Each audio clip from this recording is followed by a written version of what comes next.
It's 7:03 on Thursday, March 20th. We're at 51 degrees. Rain moving in this afternoon and evening. Highs in the low 70s.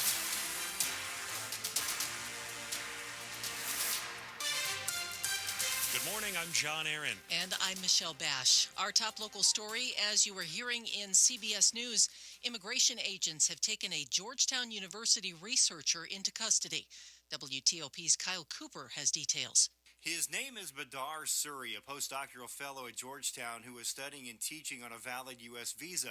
He's an Indian national. A court petition filed by Suri's lawyers calling for his release says he was told his visa was being canceled. Politico's Josh Gerstein has seen the petition. Apparently because his activities were deemed incompatible with the foreign policy of the United States.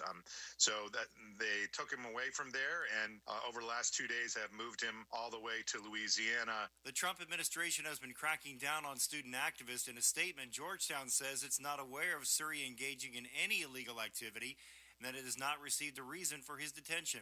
Kyle Cooper, WTOP News. It's now been 2 months since the start of President Trump's second term in office. Our Neil Augenstein is spending the morning in one Maryland county that voted heavily for Trump to get a sense of how residents think things are going. Here in St. Mary's County, almost 60% of the voters here voted for Donald Trump. Nearly 10% of the county's workforce is made up of federal employees. This morning, we'll be talking with voters about some of the reasons that they supported a second term for President Trump and how they're feeling now that he's been in office for 2 months, what's going well and what they hope will come next. Along Route 5 in St. Mary's County, Neil Augenstein, WTOP News. The General Services Administration is planning more cuts to its workforce by early May through both voluntary incentives and layoffs. 2 separate packages offer early retirement and buyouts. Those programs are reportedly available until the first week of April. The maximum amount for the voluntary separation is a $25,000 payment.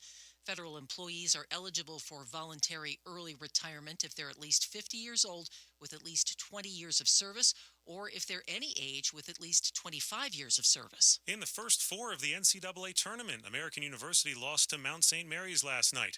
Later today, Virginia Commonwealth University takes on Brigham Young.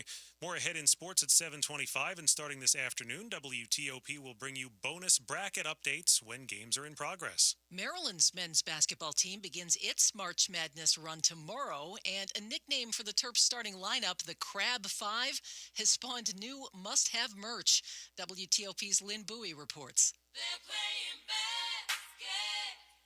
Instagram video shows Maryland mascot Testudo playing basketball and promoting limited edition Crab 5 t-shirts, which were designed by junior Millen Chaudhary. I'm just glad that Maryland basketball is back. The Montgomery County native started his apparel company Brown Boy Nation in high school. Now fans are scrambling to get shirts from his Crab 5 collection through surprise drops and giveaways on campus. Within 15 minutes, most of the time, the shirt is gone. I think the most beautiful part about it was that I was able to meet a lot of people, make a lot of friends. Chaudhary is proud to support his school and the players who get most of the profits. The Crab 5 is them.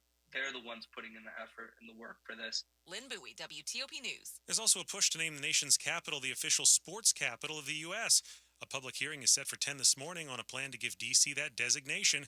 It's being convened by Councilmember Kenyon McDuffie, who chairs the Committee on Business and Economic Development. He says sports unite communities, drive tourism, and fuel economic growth. Among those set to testify, Vernon Davis, the former NFL tight end and co-owner of DC Power FC, Washington Spirit CEO Kim Stone, and Mark Ingram, a co-owner of DC United. Coming up here on WTOP. Going to a job interview? What are you going to do with that empty coffee cup after it's over? I'm Jeff Clabaugh.